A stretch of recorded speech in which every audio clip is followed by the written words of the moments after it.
everyone, welcome back to my channel. If you're new here, my name is Krista. I'm an international mama of two, a dental hygienist turned midwifery student. And here on my channel, I talk about all things motherhood, midwifery, pregnancy, and childbirth education. So if these things are of interest to you, please follow along and get ready to birth and bloom.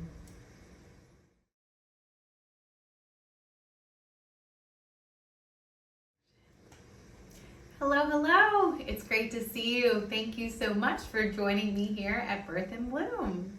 So this week I want to talk all about due dates, or as I like to call them, best guess dates. Okay, so due dates are notorious for being inaccurate. And so why does that matter? In this video, I want to talk to you all about our best guess dates and what it really is a due window. And I want to talk to you all about kind of ways to go through the last few weeks of pregnancy, how to best prepare your body, your mind, your spirit, kind of chat with your baby and prepare for birth. So if you're ready to hop into it, let's do it. Okay, so let's talk about these due dates. What is a due date? Why do we have one? How is it calculated? Is it accurate? We're going to talk all about that right now. So my main resource for this video, I will be using the Evidence-Based Birth website. If you're not familiar with this company and this website, I highly recommend it. It's a really wonderful resource to dig a little bit deeper on certain topics, and they really get in deep with what does the evidence actually show us. They go through different research papers and they help break it down to a more digestible fashion to help you understand kind of where the data actually is and if certain procedures are actually evidence-based or if they're just protocol for whatever reason, okay? So how are due dates actually calculated? You know, in 2024, we're so lucky where we can just we find out we're pregnant, we can quickly go on our phones and type in, due date calculator, put in our last menstrual period, and poof, there you go. You get your estimated due date. Well, let's give you a little bit of history of how that due date is calculated and where things can be a bit off from person to person, because as women, we all gestate for different lengths of time. And though our due date is essentially like the average at 40 weeks, you in particular may want to cook your baby longer or maybe shorter. So we have to take our due dates with a grain of salt because there's no crystal ball to actually tell us when our baby is coming, okay? All right, so the most common way to calculate a due date is based on the Nagel's rule. And this was a professor many centuries ago that used some information based off of another gentleman and came up with this Nagel's rule. Okay, so the Nagel's rule assumes that you have a 28-day menstrual cycle and that you ovulate exactly on the 14th day of your cycle. Okay, so to calculate your estimated due date, or EDD, according to Nagel's rule, you add 7 days to the first day of your last period, then count forward 9 months, or count backwards 3 months. This is equal to counting forward 280 days from the date of your last period. Okay, now this is where things get murky, as if that was not confusing enough. It was not concrete of whether he was talking about the first day of your last menstrual cycle or the last day of your last menstrual cycle. So over the decades and centuries since this has been in use, it's been interpreted in different ways. So people have had different due dates based on the interpretation of their provider. Nowadays, under my best understanding in the West, they'll use Nagel's rule, but calculate it from the first day of your last menstrual cycle, okay? So generally what they are suggesting is that pregnancy on average lasts 280 days. But we'll dig into that a little bit more thoroughly, okay? Okay, so why is this estimated due date calculator a bit flawed? Well, like I mentioned, it doesn't necessarily think about you and what your specific menstrual cycle is actually like. Is your cycle a full 28 days? Is it maybe a little longer? Is it 32 days? Did you actually ovulate and drop your egg at 14 days? You know, you may know or you may not know. If you're someone like me who tends to be very attuned to my cycle and my body, you may know exactly when you actually ovulated and therefore have a really good understanding and estimate of when you conceived and, you know, when you became pregnant. And other people, it could have been an oops, they didn't know that they were, you know, gonna have a baby. They may have had unprotected sex and became pregnant without tracking anything or having any idea when their last menstrual period was. Or, you know, like I said, they could have a cycle that's kind of all over the place and they aren't really sure when they conceived. So because of this, it makes it tricky to actually have a true due date.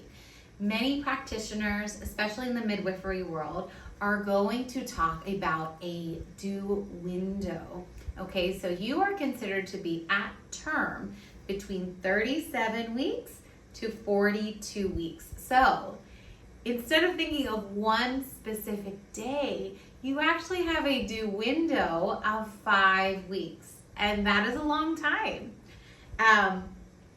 It is helpful, I think, that once you actually are assigned a due date, maybe keep it to yourself and your partner and don't tell everyone, I'm due January 15th. Instead, say I'm due in January. Why do I suggest this?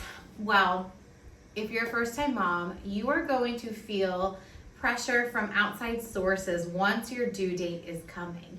And if your mom, if your whole family, if your friends, if your auntie, if grandma, mother-in-law all know your due date and that date approaches or it passes and you still haven't had your baby, you're going to expect to have a lot of calls and texts and wondering if you've had your baby yet. And that is not a fun place to be. You do not want to feel any sort of outside pressure to have this baby when your body and your baby are actually not ready to go through the labor and birth process.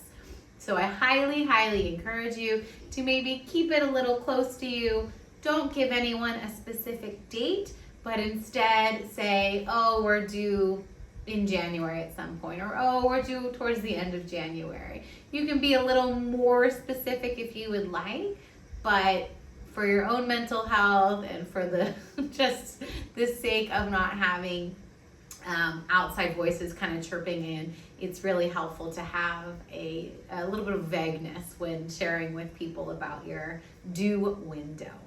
Okay, so I want to talk a little bit about when you could actually expect to have your baby.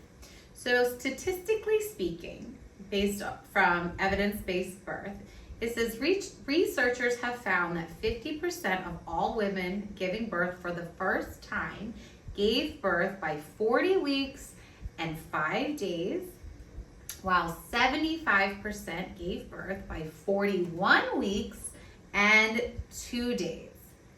Meanwhile, 50% of women who had given birth at least once before gave birth by 40 weeks and 3 days, while 75% gave birth by 41 weeks. So what is this telling us? This is telling us that 40 weeks, the clock doesn't strike at 40 weeks and your baby said, hey, okay, it's time to be born.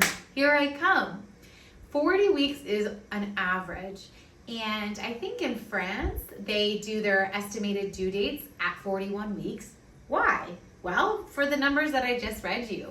Many women, especially first-time moms, will go past their due date and are getting closer to 41 weeks before their body and their baby initiates labor.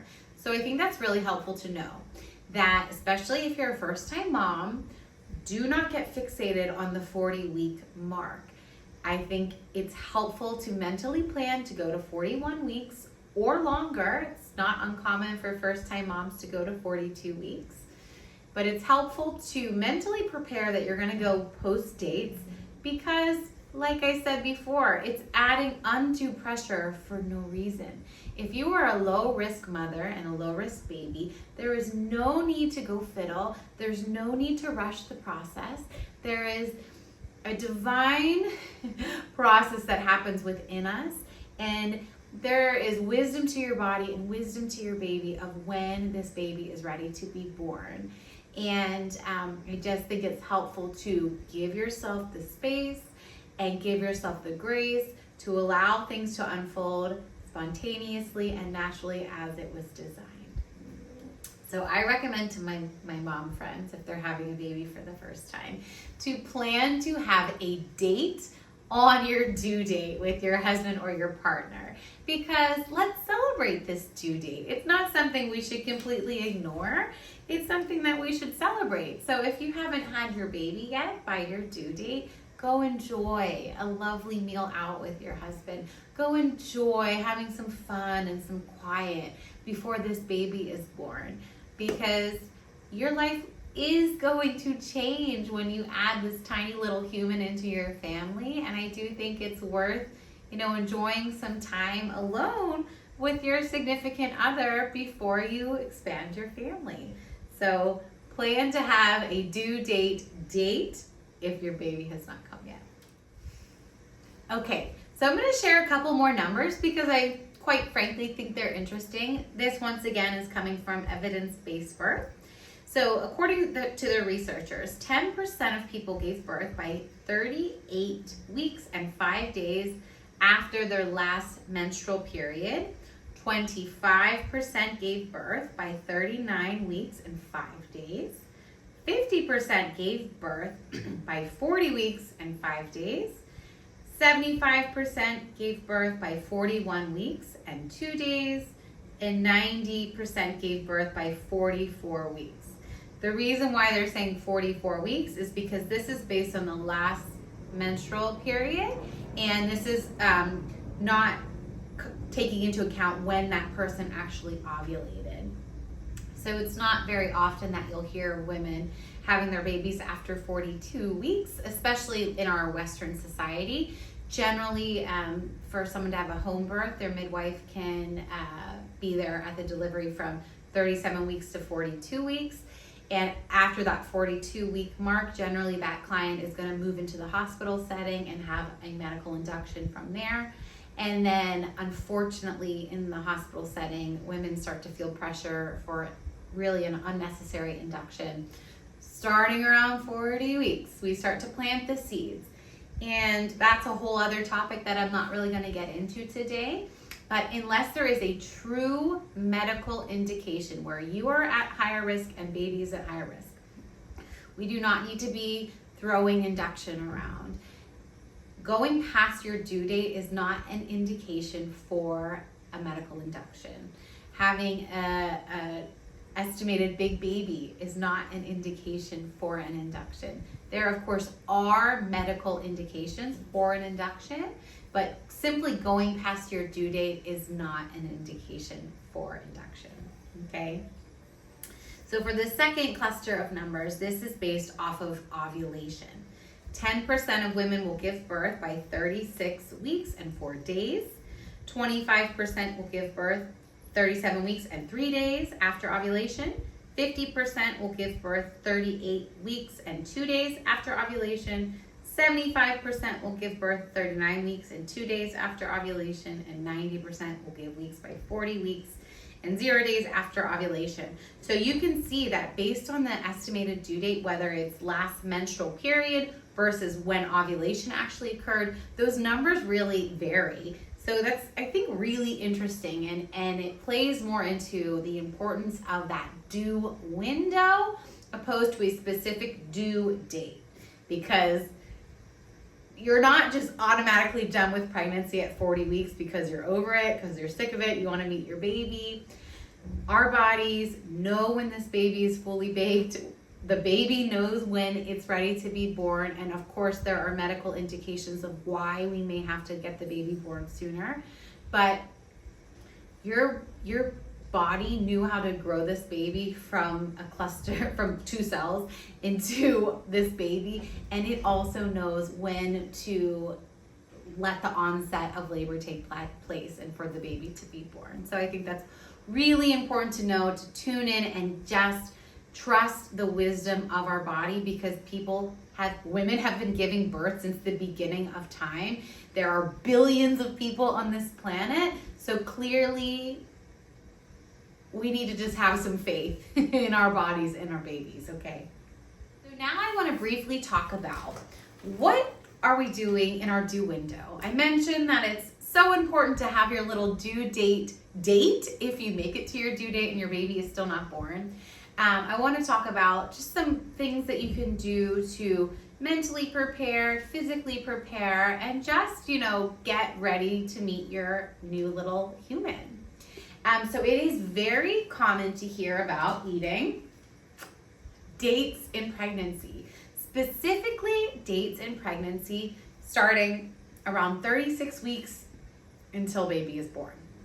So why are dates an amazing fruit to consume while pregnant? Well, there are multiple studies that have proven that dates are extremely helpful to help soften and ripen your cervix. And it has been shown that eating 6 dates per day from around 36 weeks to your baby's birth, that can help shorten the first stage of labor. If you watched last week's video, you know that the first stage of labor is that whole dilation process. So eating dates has proven to shorten that process and to make your cervix more ripe and supple and allow that effacement and that dilation to take place easier. So for me, I really like dates, so it was not like a chore to eat them in my pregnancies. Some people will just add them into smoothies. For myself, I would take a date and split it in half. Make sure you take out the seed or nut. And I used some peanut butter or almond butter and kind of spread it in the center and added a little bit of flaky sea salt. That tasted amazing. Try to stick to peanut butters that are super simple, like literally ground peanuts. Here in Ghana, that's what our peanut butter is. It's just simply pulverized peanuts. No added sugars, salts, stabilizers, all the things. Anyway, I digress. But add a lovely nut butter to them, sprinkle it with a little flaky sea salt. That's super delicious. If you want to go above and beyond, you can do that, and then also dunk them into some dark chocolate and set them in the freezer. And those taste like such a treat. They're super delicious. And dates are notorious for being just a health food in general. And they are full of amazing antioxidants and fiber and vitamins and minerals. So it's a delicious, healthy snack to be making throughout your whole pregnancy, but specifically the last month of your pregnancy. It's truly going to help ripen that cervix and help prepare your body for birth. All right, so what else can we do to help better prepare our body, help ripen that cervix, and just get our body primed and ready to go to have as smooth of a labor process as possible? So you may have heard from other moms or your practitioners that you should have sex while you're pregnant, if you want to, especially towards the end of pregnancy. So if you're deciding that you want to, you're feeling good, and your husband or partner is excited about it, then go for it. Have some fun, enjoy each other. Sex is going to stimulate that love hormone. Oxytocin is flowing. That is the key hormone when it comes to labor. So that's really lovely.